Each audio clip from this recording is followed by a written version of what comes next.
this story would find itself at home in a church or a Sunday school or something like that very well. But I'm here to tell you that that would be fine. We just don't need the God part. All right, welcome back to the party, everybody. This is Morty, and I am your host, Lutch, aka the Indian Jesus, here to resurrect the second coming of common sense. Hit that like and subscribe, and let's party! So I stumbled upon this video from After Skool, which we've covered before, but it's a really interesting story that I think might find itself at home, in church or Sunday school or something like that, but is the type of story that has the type of messaging that I think really underlines how my messaging on this channel and the messaging of Christianity and those type of values overlap and don't need to be hidden behind whether or not you believe in a god or gods. So let's just dive right in. He'll do great things, that boy.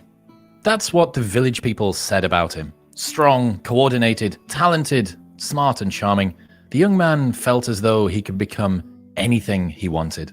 He stood tall with his shoulders back, and his blue eyes spoke of a steady self-confidence held deep within him. His body was strong, built tough through hours of intensive sword training. After endless hours of sword practice, he began to stroll through the village, back to his home. A number of girls waved to him as he walked by, and he politely waved back. Upon arriving home, he began sharpening his swords, ready for training the next day. Suddenly, a spirit appeared behind him, calling his name. The young man spun around, ready to attack, only to find an incredibly plain-looking spirit floating harmlessly. I just want to point out, that looks like the Snapchat symbol, and I don't know if that's on purpose, but it definitely fits. In the center of his room. Neither male nor female, the spirit held an entirely blank expression, neither happy nor sad, as though there was no emotion inside of it whatsoever. The spirit spoke, "Gene of Furthershore, I am the spirit of seeing." The young man I am the spirit of seeing. All right, what does the spirit of seeing stood do for us? facing the spirit confrontationally. "What do you want?" he said, drawing his sword. The spirit remained completely unafraid. "Only to show you my powers. I can show you anything you can possibly imagine, for I am the spirit of seeing," the spirit replied plainly. Anything you can The young imagine. man observed the spirit carefully. It continued to float passively in the air and seemed to pose no threat. "You can show me anything, huh? Show me the stables of Furthershore," the young man said curiously. The spirit blew a puff of smoke, and inside the smoke, the stables could be seen clearly. The image of the stables hung in the air for several minutes before disappearing. So again, we already have the connection to Snapchat. Now we have this idea of instant gratification. Give me what I want, which is another internet thing and definitely a social media thing. The man smiled. "How interesting," he thought to himself. Another idea immediately came to his mind. "Show me the most beautiful girl in the world," he suggested, with a smirk on his face. Without a word, the spirit blew another puff of smoke, and in it appeared the most beautiful girl the young man had ever seen. Her long, dark hair lay delicately over her pretty head. She had big, piercing brown eyes, a delicate nose, and plump lips. One hand lay perfectly on the hips of her gorgeous, hourglass figure.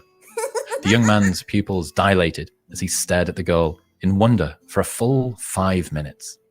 Remembering where he was, he cleared his throat and composed himself once again. While he felt slightly embarrassed, the spirit maintained an empty gaze, seemingly unaffected by the young man's embarrassing display. So again, we have another piece here of, the boy being embarrassed and the spirit here being like, hey, this is normal, normalizing that which is shameful. Very similar to, dealing with an OnlyFans girl, where you might tell her that you want her to do this, that's something you would never, ever, ever, ever say to a real live girl that you're actually trying to get in a relationship with. Another idea entered the young man's mind. "Show me a great warrior," he commanded. As usual, the spirit blew yet another puff of smoke with an image of exactly what the young man had asked for. The perfect warrior stood looking into the distance, his body toned and muscular, with a stern expression on his face. The young man marveled at this great warrior, pledging to himself that he too would one day be a great warrior just like this man. Almost like an Andrew Tate type figure. Almost like an Andrew Tate-like figure. So again, we got a lot of pieces that we're putting together here. So let's just keep with the story, but remember these pieces. The young man had had enough. "You may now leave, spirit. I've seen enough," he said, dismissively, as he went back to sharpening his swords. The spirit of seeing spoke without emotion. "I shall remain here, in the corner of your room, ready to show you my powers on your command." Again, the idea that we might want to try to get offline and away from, if you're using P-Hub or OF or any of those things, you might be like, all right, I've seen enough, as the boy says here. And they're like, all right, I'm not going to show you anything you don't want to see. I'm just going to remain here to show you whatever you command. The young man shrugged his shoulders in acceptance. The spirit didn't seem to mean him any harm. As the weeks went by, the young man became accustomed to the spirit in his room. He used it to see the weather of the day, to see what his friends were doing, and he even started looking at beautiful girls with their clothing removed. After all, the spirit of seeing would show him anything he wanted. The weeks turned into months. Yup. He started leaving his sword training an hour early, and then 2 hours early, and then 3.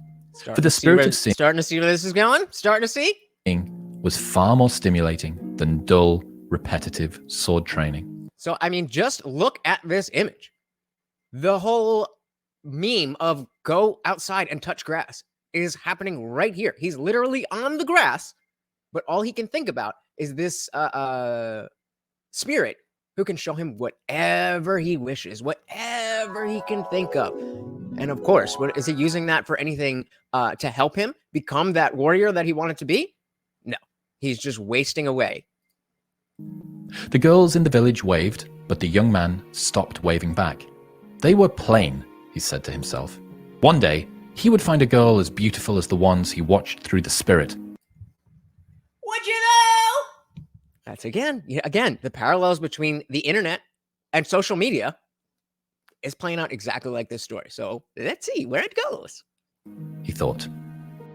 He began using the spirit to watch great battles. He cheered aloud as his favorite hero turned the tide of the skirmish at the very last minute, watching with eagerness, thinking that one day soon he would lead his own army into battle. And again, as we were just saying, how are you going to lead your own army into battle if you're spending all day doing this? He thought of these battles while he practiced his sword work. He even began reciting lines he had heard his favorite hero speak as he swung. And he would leave training after just a few hours to rush home and watch a great battle. Not before seeing more beautiful naked girls, of course. Of course. A year passed, and the girls in the village had stopped waving. Some had wedded a husband. Most could be heard screaming the name of another boy in the village from the archery range each evening. And that, again, just like in real life, if you take, and it doesn't just have to be social media stuff, but anything that's going to isolate you. For me, it was drug addiction. When I was in the throes of my addiction, it was very, it was just all consuming. And the people that were in my life who weren't doing that kind of stuff moved on. And I was left in the lurch. Apparently, he was skilled with a bow. The young man cursed and muttered under his breath, something about real warriors not attacking from afar. Get better, not bitter. He now trained only for a few short hours, and some days he would skip training altogether. He would walk at a quick pace through the village to get home, uninterested in exchanging pleasantries with the village folk. He had begun using the spirit to watch a number of beautiful naked women perform sexual acts on one another. It seemed now that a single naked woman was no longer interesting. It's a very well-told story, so I don't really feel like I need to spell it out for you, but you can see where it's going. His admiration for his favorite hero had turned into jealousy. He would watch the hero defeat enemy after enemy, the gap between himself and the hero seeming to loom ever larger. ever larger, all the time, imagining, just in the same way that he's imagining, higher and higher stake situations with the women, imagining higher and higher stakes with the warrior instead of becoming that warrior. He could no longer run much of a distance. His shield felt heavy. His sword skills no longer matched other warriors of his own age. Several more years passed. The young man had given up on becoming a hero.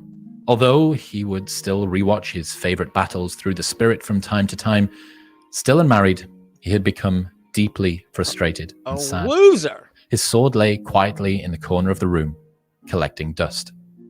On the night of his 30th birthday, the man, nearing the end of his youth, sat alone in his room, feeling worse than he had ever felt.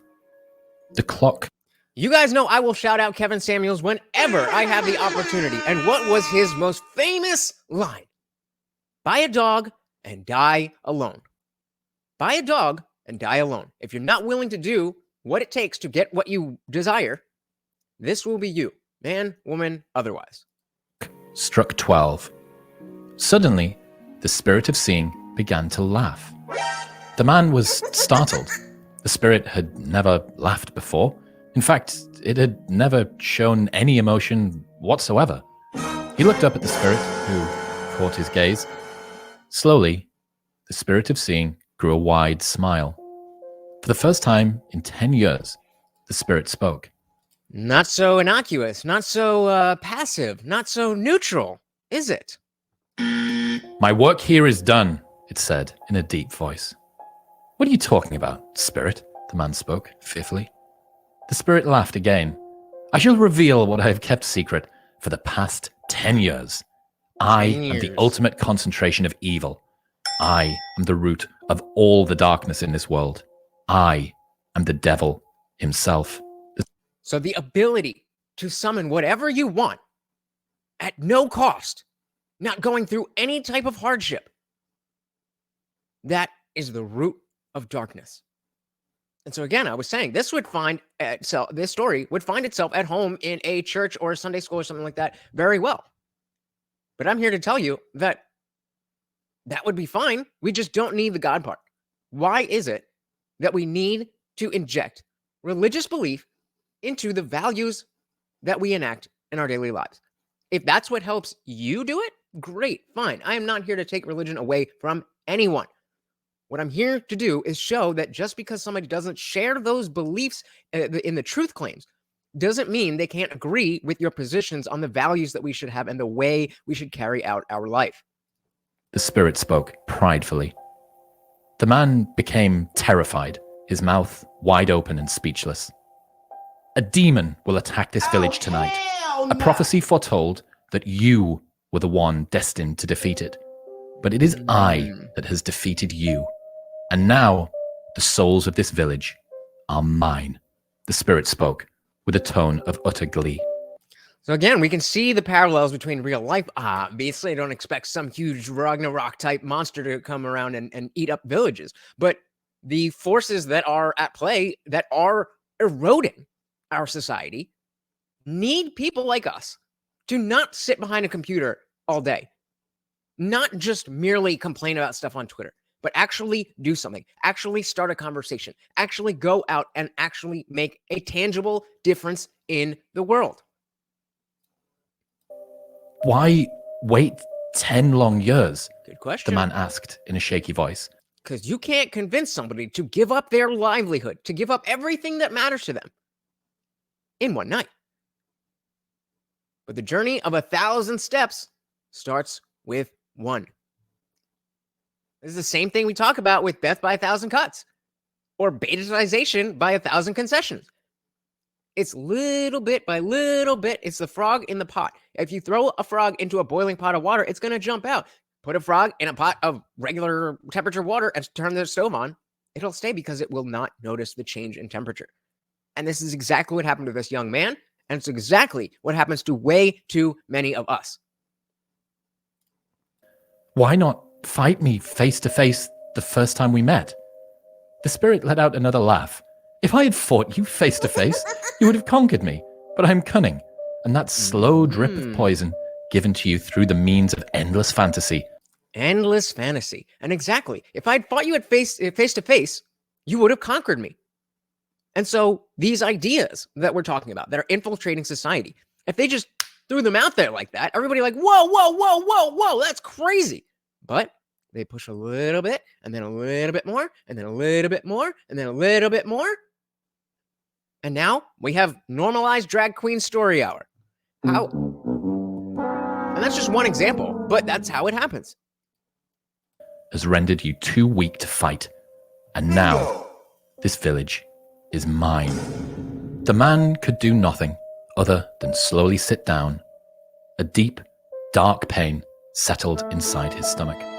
One that he knew would never go away. Only the devil himself could inflict the deep, tormenting, inner anguish he felt pulsing through his mind.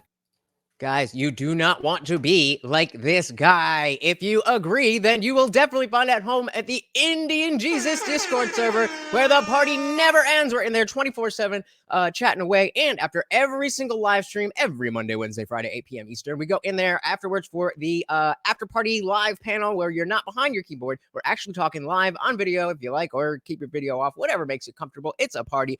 Come on through. The torture in his mind was too much to bear. He needed something to quell the pain. Can I see those beautiful girls just one more time? A wide grin grew across the devil's face. Always. And that's it, guys. That's the story. I mean, there's a little bit more to it, but definitely go check out the After Skool video. But I mean, don't you agree that that would find itself at home brilliantly in a church that, desire and temptation and all of that stuff? But there was no God mentioned in this story. There was no God mentioned in this story. So if we can do that with this story, we can do that with any story. You guys agree? Let me know in the comments below. Thank you so much for partying with us. Once again, this is Morty, and I have been your host, Lutch, aka the Indian Jesus, here to resurrect the second coming of Common Sense. And hey, a little treat for you being here at the end of the video. If you put the secret word in the comments, you might get a shout out in the next video. The secret word is Snapchat. Snapchat. Put Snapchat in the comments and you will get a shout out. Until next time, guys, we are out of here. Peace.